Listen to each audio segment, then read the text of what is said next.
महाराष्ट्र, गुजरात, पंजाब कोणताही प्रदेश म्हणा, भारतीय जी खाण्यापिण्याची परंपरा आहे ती एकदम संतुलित आहाराची आहे.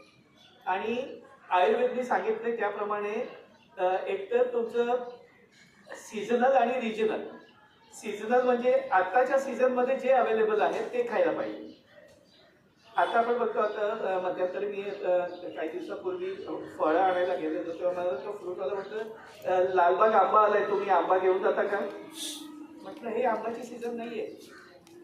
आंबा येतोय म्हणून खायचा हे चुकीचं आहे, कारण आंब्याची सीझन समर आहे, उन्हाळा. तर मार्च, एप्रिल, मे हे आंब्याची सीझन आहे. तर पण आता काय झालेलं आहे की ग्लोबलायझेशनमुळे आता 12ही महिने सगळे पिकं मिळतात. डीप फ्रीजरमध्ये ठेवलेले ते सगळे नंतर मग देतात, किंवा जास्त केमिकल आणि फवारणी मारून ते पिकवतात आणि ते मार्केटमध्ये आणतात. पण हे जे पद्धत आहे त्याच्यामुळे आजार पण जास्त येतो. तर आयुर्वेदने सांगितले आता हिवाळा आहे तर तुम्ही उष्ण पदार्थ खायला पाहिजे. म्हणजे तुम्ही या सीझनमध्ये बाजरी खा, वांगी खा, उडीदचे लाडू, मेथीचे लाडू. तर हे या सीझन प्रमाणे, कारण हे आता शीतकालीन सीझन आहे, थंडीची सीझन आहे. तर याचा ऊब पाहिजे, उष्णता पाहिजे, तर त्याच्यासाठी उष्ण पदार्थ वापर करा. गरमीच्या सीझनमध्ये तुम्ही थंड पदार्थ खा, मग तेव्हा तुम्ही कलिंगड खा, काकडी खा. तर त्या हिशोबाने तुम्ही वेगवेगळ्या प्रकारचे तुम्ही आहार वगैरे खाऊ शकता. म्हणजे सीझन प्रमाणे सीझनल आणि रिजनल. रिजनल म्हणजे जिथे जे मिळतंय ते. म्हणजे आता समजा तुम्ही केरळला गेलात, तिथे भात जास्त होतोय तर तुम्ही तिथे भात जास्त खा. तुम्ही पंजाबला गेलात, तिथे गहू जास्त होतोय तर तिथे तुम्ही गहू खा. जिथे तीळ मिळत आहे तिथे तीळ, जिथे शेंगदाणा मिळते तिथे शेंगदाणे, जिथे नारळ मिळते तिथे नारळाचा वापर केला पाहिजे. तर याप्रमाणे जर का सीझनल आणि रिजनल तुम्हाला जिथे जे मिळतंय ते आणि ज्या सीझनमध्ये जे मिळतंय ते त्या प्रकारचा तुम्ही आहार खाल्ला तर तुम्हाला दुसऱ्या कोणत्याही न्यूट्रिशनल सप्लिमेंटची गरज पडत नाही.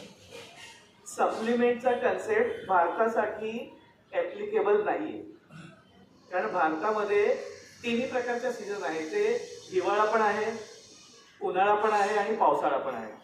इथे 3 जिओग्राफिकल कंडिशन्स पण आहेत. इथे वाळवंट पण आहे, हिरवळ पण आहे आणि इथे बर्फ पण आहे. तर इथे जे मिळतंय ते जगामध्ये सगळीकडे तसं मिळत नाही.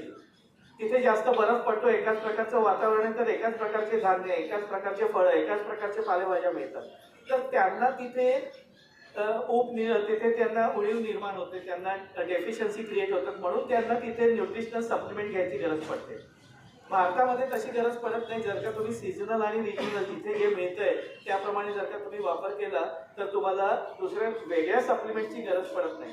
आणि खास करून बरेच लोक सिनियर सिटीजन्स खास करून कॅल्शियमच्या गोळ्या रेग्युलरली घेत असतात. परंतु कॅल्शियम हे जास्त दिवस घेतल्यामुळे मूतखडे होण्याची शक्यता असते, कारण ते केमिकल बेस्ड कॅल्शियम आहे. त्याच्यापेक्षा तुम्ही नॅचरल कॅल्शियम म्हणजे हिरव्या भाज्या ज्याच्यामध्ये भरपूर कॅल्शियम असतं, तीळ, नाचणी, राजगिरा अशातल्या प्रकारचा तुम्ही वापर केला तर त्याच्यामध्ये तुम्हाला नॅचरल कॅल्शियम मिळेल. दुसरी गोष्ट, तुम्ही कॅल्शियम घेतलं परंतु तुम्ही जर का उन्हात जात नसाल, तुम्हाला व्हिटॅमिन डी मिळत नसेल तर ते कॅल्शियम हाडांपर्यंत पोहोचत नाही. म्हणजे नुसतं कॅल्शियम घेतल्याने तुमची हाडं व्यवस्थित होतील असं नाहीये. कॅल्शियम घेतल्याच्या बरोबर तुम्हाला ऊन पण मिळालं पाहिजे. व्हिटॅमिन डी असेल तर कॅल्शियम हाडापर्यंत पोहोचतं. आणि जर व्यायाम असेल तर घेतलेलं कॅल्शियम पचतं. तुम्ही फक्त कॅल्शियमच्या गोळ्या घेताय परंतु तुमची हालचाल नाहीये तर ते कॅल्शियम पचत नाही.